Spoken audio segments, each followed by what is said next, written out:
Elle restait suspendue là, telle une bête traquée, les poignets et les chevilles écartés par des cordes rugueuses. Sa robe était déchirée, son visage couvert de poussière, de sueur et d'une honte muette. Le soleil de midi, implacable au-dessus de Dodge City, frappait sa peau jusqu'à la faire paraître prête à cloquer. Rose Miller, à peine âgée de 22 ans, n'avait plus assez de force pour crier. Seuls de faibles murmures s'échappaient de ses lèvres fendillées chaque fois que les liens tiraient sur ses épaules. Abandonnée au milieu des plaines du Kansas, elle n'était plus qu'une silhouette livrée à la souffrance, prête à se briser. Une brise traversa les hautes herbes brûlantes de l'été, mais n'apporta aucune pitié. L'ossature de bois à laquelle elle était attachée grinçait sous chaque rafale, comme si elle se moquait du poids de son corps. La pointe de ses orteils effleurait à peine le sol, et chaque seconde semblait pouvoir être la dernière. Elle n'était pas là depuis toute la journée, mais quelques heures sous ce soleil suffisaient à ressembler à l'éternité. Elle savait qu'elle serait punie pour avoir volé le shérif Ellie Thompson, mais jamais elle n'avait imaginé une punition pareille. Elle pensait être enfermée dans une cellule, pas exhibée comme un avertissement pour ceux qui oseraient défier la loi de Dodge City. Son souffle devenait court quand le bruit de sabots retentit. Un rythme lent, régulier, celui d'un cavalier ignorant qu'il s'approchait d'un être en train de mourir. Jim Blake apparut dans le tremblement de chaleur. Un rancher d'une quarantaine d'années, visage buriné, regard calme, un homme habitué aux tempêtes, qu'elles viennent du ciel ou du cœur humain. Il arrêta son cheval en voyant la jeune femme suspendue au soleil. La stupeur traversa ses yeux, suivie de colère, puis d'une compassion silencieuse. Il s'avança. Rose leva la tête avec ce qui lui restait de force, persuadée qu'il venait achever ce que le shérif avait commencé. Sa voix, presque éteinte, trembla. « Ne faites pas ça !» Jim s'immobilisa, non pas à cause des mots, mais à la manière dont elle les avait dit, comme si elle avait déjà accepté que la miséricorde n'existait pas pour quelqu'un comme elle. Il examina les nœuds, les blessures, chaque trace laissée sur son corps, et comprit aussitôt qu'aucun crime, même avéré, ne justifiait un tel supplice. Sa main serra le manche de son couteau. Le vent tomba, le soleil brûla encore plus fort, et Rose resta suspendue entre la vie et la mort tandis qu'un rancher qu'elle n'avait jamais vu s'apprêtait à faire un choix qui changerait leur vie à tous les deux. Le couteau scintilla, puis il trancha la corde. Rose s'effondra, mais il la rattrapa avant qu'elle ne s'écrase, son poids s'abattant contre sa poitrine. L'air revint dans ses poumons comme une brûlure. Ses jambes ne la soutenaient plus du tout, 5 minutes de plus et elle aurait probablement cessé de respirer. Jim la porta comme on porte un veau blessé et la conduisit jusqu'à l'ombre d'un arbuste, où il lui fit boire quelques gorgées d'eau avant d'envisager de la mettre en selle. De près, elle n'avait rien d'une criminelle monstrueuse. Elle ressemblait simplement à une gamine terrorisée, au menton têtu, refusant de fermer complètement les yeux. Ses lèvres frémirent. « J'ai volé le shérif. Je suis entré dans son bureau, j'ai ouvert son coffre, j'ai pris son argent. » Jim demeura silencieux. Sa confession pesait lourd, mais elle disait la vérité, elle avait bel et bien volé. Il la hissa pourtant sur son cheval avec douceur, monta derrière elle pour l'empêcher de tomber, et sentit chacun de ses tremblements tandis que la monture avançait. « Il avait le droit de t'enfermer, » murmura-t-il. « Dans une cellule, » répondit-elle d'une voix rauque. « Pas au bout d'une corde en plein milieu des plaines. » Cela suffit à le réduire au silence. Ils suivaient la rivière Arkansas, l'eau scintillant à leur côté. Jim gardait les yeux sur le sentier, mais son esprit était en tempête. Il respectait la loi, sans elle, cette terre redevenait sauvage. Pourtant, ce qu'il venait de voir ne ressemblait pas à la loi. Cela ressemblait à de la cruauté déguisée en justice. Lorsqu'ils atteignirent enfin les collines basses où se trouvait son ranch, le soleil déclinait déjà, et la petite maison apparut, avec son porche, sa cheminée et la fumée qui s'en échappait paresseusement. Jim porta Rose à l'intérieur et la déposa sur son propre lit. Il remplit une bassine d'eau, déchira une vieille chemise en bande et commença à nettoyer les marques de corde sur ses poignets. Elle grimaça, mais ne se retira pas. « Demain, je t'emmènerai en ville », finit-il par dire. « Tu as volé. Tu devras répondre de ça. Mais devant un tribunal, pas pendu comme un trophée. » Rose fixa le plafond. Quelque chose de plus sombre que le vol pesait derrière ses yeux, mais elle ravala ses mots. Pourquoi dire à cet homme qu'elle avait vu le shérif Thompson faire quelque chose de bien pire que tout ce qu'elle-même avait commis? Pour cette nuit, elle ne serait qu'une voleuse chanceuse, et Jim seulement un rancher incapable d'ignorer la souffrance. Dehors, le ciel du Kansas virait au rouge et à l'or, et quelque part au loin, un cavalier solitaire commençait à poser des questions sur la fille qui avait disparu de sa corde. Quand ce cavalier atteindrait le ranch, de quel côté Jim Blake se placerait-il? Le matin se leva sur le ranch Blake, calme, trop calme pour ce qui allait arriver. Jim était debout avant le soleil, comme toujours. Il nourrit les chevaux, vérifia l'abreuvoir et s'efforça de ne pas regarder la porte de sa chambre, où Rose dormait dans son lit à lui, tandis qu'il prenait le vieux lit de camp près du poêle. Il se répétait que tout était simple. Il la ramènerait en ville, se tiendrait à ses côtés devant le juge, et la loi ferait enfin ce qu'elle était censée faire, plus de cordes en plein milieu de la prairie. Se plantin jusqu'au moment où il entendit des chevaux arriver au galop dans l'allée. Pas une charrette, pas un voisin, 3 cavaliers, un martèlement dur et rapide. Jim sortit sur le porche, s'essuyant les mains sur son pantalon. Le shérif Eli Thompson s'arrêta à la barrière, flanqué de 2 adjoints, la poussière tourbillonnant autour de leurs chevaux. Ses petits yeux vifs inspectèrent la maison, la grange, les traces, puis se posèrent sur Jim. « Bonjour, Blake. » Le shérif sourit, mais ce sourire ne toucha jamais ses yeux. « On dirait que quelqu'un a coupé ma voleuse. » Jim sentit le mensonge lui monter à la gorge puis mourir en chemin, alors il opta pour la vérité. « J'ai trouvé une fille pendue là où tournent les vautours. Je l'ai ramenée ici pour qu'elle ne meure pas comme un chien. » « Vous avez interféré avec une preuve, » dit Thompson. « Elle appartient à ma prison. » Le sourire avait disparu. Jim secoua la tête. « Elle appartient à un tribunal. Ce que vous avez fait, ce n'était pas la justice. » Pendant une seconde, ils se fixèrent en silence, un vieux ranché sur son porche, un homme portant un badge dans la cour. À l'intérieur, Rose se tenait pieds nus derrière la porte, chaque muscle tendu. Elle connaissait cette voix. Elle pouvait encore sentir la poussière de sa corde dans sa. L'entrée de la grotte, le soleil avançant lentement tandis que nous observions les cavaliers fouiller les environs. Ils ne nous trouvèrent jamais et au crépuscule, ils partirent vers le sud, même si nous savions qu'ils reviendraient. Ils revinrent à l'aube, sans bruit, surgissant des ombres grises du matin. 12 guerriers apaches armés d'arcs et de fusils, avançant en silence total.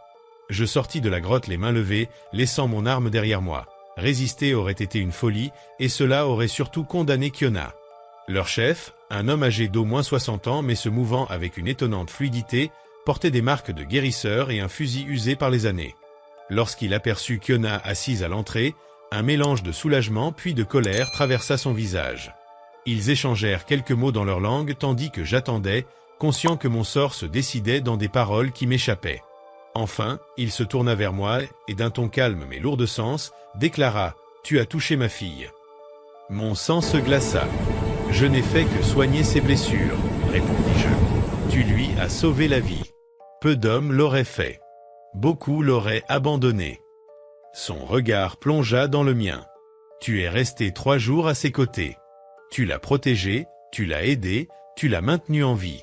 Selon notre loi, cela crée un devoir. » Kiona protesta, mais il leva la main pour l'interrompre. « Je suis Nakita, guérisseur de notre peuple. Elle est ma fille aînée. Veuve depuis que des soldats ont pris son mari sous ses yeux. Chez nous, un homme qui sauve la vie d'une veuve, qui touche son corps pour la soigner et passe plusieurs jours seul avec elle, assume une obligation. Il doit veiller sur elle et s'intégrer à sa famille. » Les mots me frappèrent de plein fouet. « Vous êtes en train de dire que je dois l'épouser ? » Je dis que c'est déjà fait, même si tu ne le réalises pas encore. Il désigna Kiona. Elle possède le savoir des guérisseuses. Elle ne peut être laissée sans protection. Tu comprends ce que ces hommes voulaient faire d'elle? Je comprenais trop bien. Les ravisseurs de femmes apaches ne cherchaient jamais seulement des servantes. Et si je refuse, demandai-je. Alors tu la déshonores. Aucun autre homme ne pourrait l'épouser. Elle deviendrait un poids pour sa famille. Nous ne te ferons pas de mal, mais tu porteras ce fardeau toute ta vie. Je regardai Kiona. Elle m'observait sans colère ni attente, simplement en suspens. Qu'est-ce que toi, tu veux? Elle hésita longuement avant de répondre, ce que je veux n'a pas d'importance. Pour moi, si. Cela la surprit. Elle finit par parler d'une voix calme, ces hommes sont toujours dehors. Ils traquent les nôtres. Si tu deviens mon époux, tu deviens membre de ma famille et de mon peuple. Tu nous as déjà aidés. Mais tu peux aussi partir et retourner vers ce que tu fuis. Être seul. Être en sécurité. Ce mot résonna comme une blessure. 4 années à se réveiller dans le vide. 2 tombes laissées au Missouri parce que j'avais voulu jouer au héros. 4 années à fuir l'odeur de cendres de cette maison brûlée. Impossible d'y échapper. Je resterai, dis-je enfin. Pas pour votre loi. Pour ce que je lui dois. Nakita hocha simplement la tête. Peu importe la raison. Seul l'acte compte. Leur village n'était rien de ce que j'avais imaginé. Pas de grands campements, seulement de petites habitations circulaires dans une vallée protégée, conçues pour être déplacées rapidement si les soldats approchaient. Ils m'installèrent dans la hutte familiale de Kyona, séparée d'elle par une paroi en peau de serre, assez proche pour entendre sa respiration la nuit, assez loin pour réfléchir à ce dans quoi je m'étais engagé. Les hommes se tenaient à distance, difficile de leur en vouloir, mais les femmes âgées m'observaient avec curiosité. L'une d'elles demanda quelque chose à Kyona, qui éclata de rire pour la première fois. « Elle veut savoir si tu sais cuisiner », traduisit-elle. « Du café et des haricots, surtout. » Chez nous, les hommes aident leurs femmes à préparer les repas. Il faudra t'y mettre. Cette première semaine fut une leçon permanente. Apprendre à marcher sans faire craquer les supports, à reconnaître les plantes médicinales de celles qui pouvaient vous empoisonner, à comprendre un monde entièrement nouveau. J'avais fini par comprendre que, chez les Apaches, le silence disait souvent plus que les mots. Peu à peu, j'appris à reconnaître la façon dont elle bougeait, comment elle glissait parfois près de moi en laissant un imperceptible instant de trop. Ses mains, rapides et sûres sur la pierre à broyer, étaient fortes, belles sans le moindre effort. Le soir, de l'autre côté du feu, elle me lançait parfois un regard comme si j'étais un nœud trop compliqué pour qu'elle sache encore si elle voulait le défaire. Au bout de 10 jours, alors que nous faisions des galettes de maïs, elle guida mes mains pour m'apprendre le mouvement juste, ses doigts calleux, solides, frôlèrent les miens, et ce contact nous arrêta tous les deux. Elle se recula soudain, retournant à sa place, comme si rien n'était arrivé. Cette nuit-là, je me réveillai en la trouvant assise, à m'observer en silence, la lumière mourante des braises dessinant son visage. Nos regards se croisèrent, et il passa quelque chose entre nous, pas un mot, juste une compréhension muette. Elle parla la première, d'une voix basse, « Tu veux partir ?» J'ai demandé d'où. « D'ici.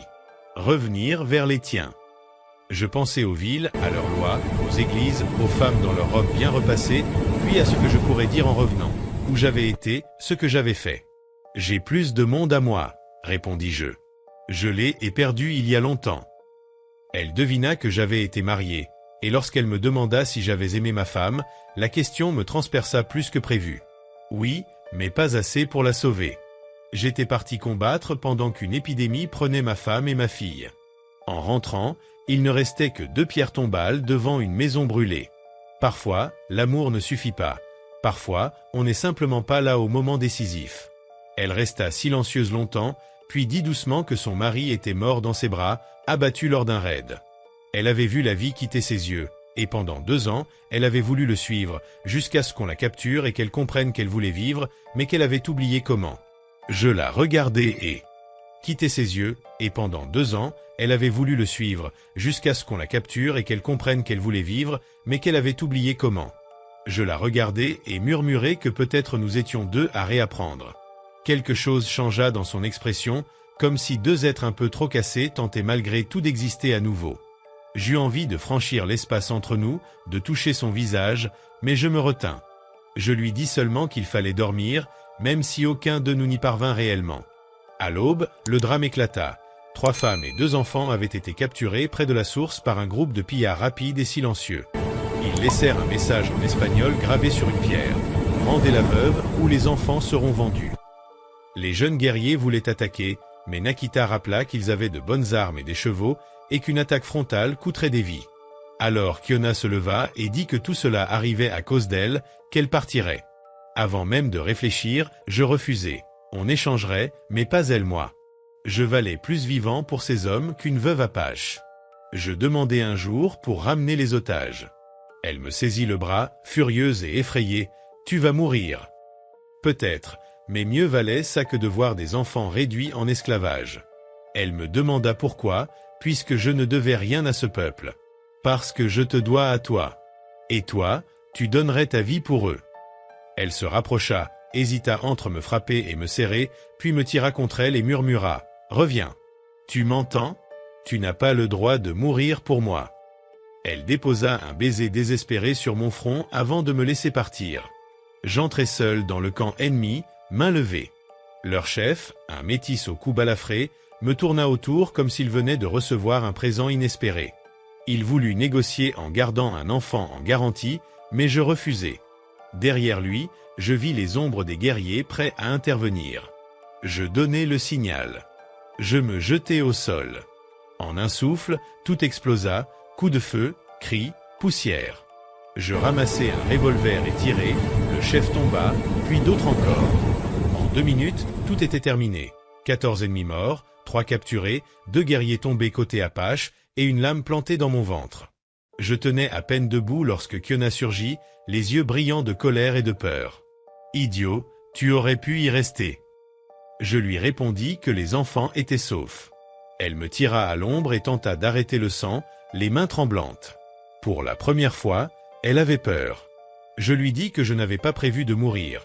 Elle posa son front contre le mien, incapable d'exprimer ce qu'elle ressentait, mais je l'avais compris. 6 semaines plus tard, au petit matin, une cérémonie eut lieu. Nakita, paré comme un homme médecine, nous fit entrer dans un cercle empli de fumée de sauge. Ce n'était pas un mariage au sens des Blancs, mais un pacte sacré. 2 êtres de sang différents, marchant désormais sur un même chemin. Il lia nos poignets avec une lanière de cuir, disant que rien ne pouvait rompre ce que la terre avait vu naître. Quand tout fut terminé, nous repartîmes ensemble. Je l'ai suivi jusqu'à son abri. Notre abri, désormais. Pour la première fois depuis que je l'avais libérée de ce piège, je sentais autre chose qu'un grand vide en moi. Elle se tenait au centre de la petite hutte, le feu dessinant des reflets sur les contours de son corps. Puis elle leva les mains et défit lentement sa tenue, la laissant glisser de ses épaules. « Je ne sais pas comment faire, avec quelqu'un qui n'est pas... » murmura-t-elle. Je me rapprochai d'elle, m'accroupis pour être à hauteur de ses yeux. Alors on apprendra ensemble, comme tout le reste. J'embrassai son épaule nue, là où le tissu venait de tomber. Je sentis son frisson, la chaleur de sa peau, la force tranquille de son bras sous ma main. Sa respiration s'accélérait, ses yeux s'assombrissaient. Je pensais être mort à l'intérieur, soufflé-je contre sa peau. Je croyais qu'il ne restait plus rien, jusqu'à toi. J'embrassai son cou. Tu me fais me souvenir. Ses mains encadrèrent mon visage, me guidant pour que je croise son regard. Promets-moi quelque chose. Tout ce que tu veux. Ne pars pas. Quoi qu'il arrive, ne pars pas. Je l'embrassai vraiment, cette fois. Je la sentis se détendre contre moi, ses bras autour de mon cou, la chaleur qui montait entre nous sans rapport avec les flammes à nos côtés. Nous nous sommes allongés tous les deux sur les fourrures, son corps épousant le mien comme s'il avait toujours appartenu à cette place. Son souffle brûlant frôlait mon oreille, mes mains découvraient ses courbes, ses doigts se cramponnaient à mes épaules. Ce qui a suivi n'appartient qu'à elle et moi. Le matin filtra doucement à travers les parois de la hutte. Je me suis réveillé avec l'odeur du pain de maïs qui cuisait. Kiona était déjà debout, se déplaçant dans notre espace avec cette précision silencieuse qui lui est propre. Elle croisa mon regard. Elle ne sourit pas, mais quelque chose avait changé dans ses yeux. Un mur avait cédé. « Tu parles en dormant », dit-elle. J'ai dit quoi? Rien de mauvais. Juste mon nom. Elle m'apporta de la nourriture. C'était nouveau, venant d'elle. Je pris le pain, retins sa main, la gardai dans la mienne. Oui, c'est nouveau. Nous restâmes là, assis dans la lumière du matin, 2 survivants de trop de batailles, qui avaient réussi à se trouver au milieu des ruines. Dehors, la rancheria se réveillait. Rires d'enfants, discussions, préparation de la journée, la vie qui continuait comme si de rien n'était. Mais moi, je savais. Je savais que la cavalerie finirait par revenir. Que les Genézéros se regrouperaient pour une autre attaque. Que cette terre n'oublie rien. Pourtant, pour la première fois en 4 ans, cette nuit-là, je n'avais pas rêvé des tombes du Missouri. Je ne m'étais pas éveillé en souhaitant qu'une balle m'ait trouvé depuis longtemps. Je ne me sentais plus comme un fantôme qui avance encore. On me demande parfois si je regrette. Regretter de l'avoir sauvé ce jour-là. Regretter d'être resté alors que j'aurais pu partir. Regretter d'avoir laissé mon ancienne vie derrière moi. Je ne sais jamais quoi répondre. Mais hier soir, lorsqu'elle s'est endormie dans mes bras, son souffle contre ma poitrine, sa main posée sur mon cœur, j'ai compris quelque chose. Ce n'est pas de la rédemption. Ce n'est pas du pardon. C'est juste deux âmes cabossées, trop tenaces pour abandonner. Et déjà, c'est plus que ce qu'un homme comme moi mérite. Tant pis. Je m'y accroche de toutes mes forces. Ils reviendront soldats, trafiquants, ou pire encore. Cette terre n'accorde jamais de repos. Mais maintenant, j'ai quelque chose pour lequel tenir bon. Pas pour la gloire, ni pour un drapeau. Pour elle. Pour la femme qui a affronté la mort et qui, malgré tout, m'a choisi. Ça me suffit. Ce n'est pas une histoire brillante. Pas un sermon du dimanche. C'est juste ce qui s'est passé. Si vous avez, vous aussi, des histoires que vous portez dans l'ombre, j'aimerais les entendre. Dites-moi d'où vous écoutez. Dites-moi si vous avez déjà sauvé quelqu'un qui vous a sauvé en retour. Et si ce récit a compté pour vous, partagez-le. Faites-le connaître. On n'est que des voyageurs en quête de quelque chose de vrai dans ce monde. Jusqu'à la prochaine fois, gardez votre cœur ouvert. C'est tout ce qu'un homme peut faire. Você vai Olha o castigar que ele tá ela? fazendo. Eu quero ver, eu quero ver. Nogal, qualquer coisa vem pra cá, rapidinho. Você ia no galtão de boa? Ah, entendi o castigo. Você ia no galtão de boa agora, mais ou menos? Pelo menos, assim? Eu fui conversar com ela e sei que eu não vou conseguir reparar a merda que eu fiz, mas eu vou tentar melhorar por eles. Entendi. E não deixar a embrolha entrar mais na minha cabeça. Entendi. Meu Deus, ela invocou. Filha, a gente quebrou aquele cubo ontem a noite toda pra isso. Pra esse momento. Você achou a cabeça dele, só falta o resto, filha. Só falta o resto. Guarda essa cabeça aí. Guarda vamos procurar a coluna vertebral dele pra começar. É um bom começo. É um bom começo. Mas que bom que você tá melhor. E qualquer coisa, se qualquer dia você for pra Arkham pra derrubar embrolho na porrada, pode me chamar que eu terei o prazer de deitá-la na porrada. De qualquer coisa que você quiser cacetar na porrada, você me chama. Eu quero bater em qualquer coisa. Tá passando um pouco o lance de Cubrana desde que eu entrei e tal na árvore, mas eu ainda não nego. Se qualquer pessoa quiser me chamar pra bater em alguma coisa, eu com certeza vou, assim, 100%. Nem questiono muito. Tá, muito obrigada, tá? De verdade. Nada, que Pode isso. deixar que eu vou te chamar, Magi. Me chama que eu vou ficar felizona de descer alguma coisa na porrada. Tá, pode deixar. A Nogal tá me ajudando a fazer um HD pra eu trazer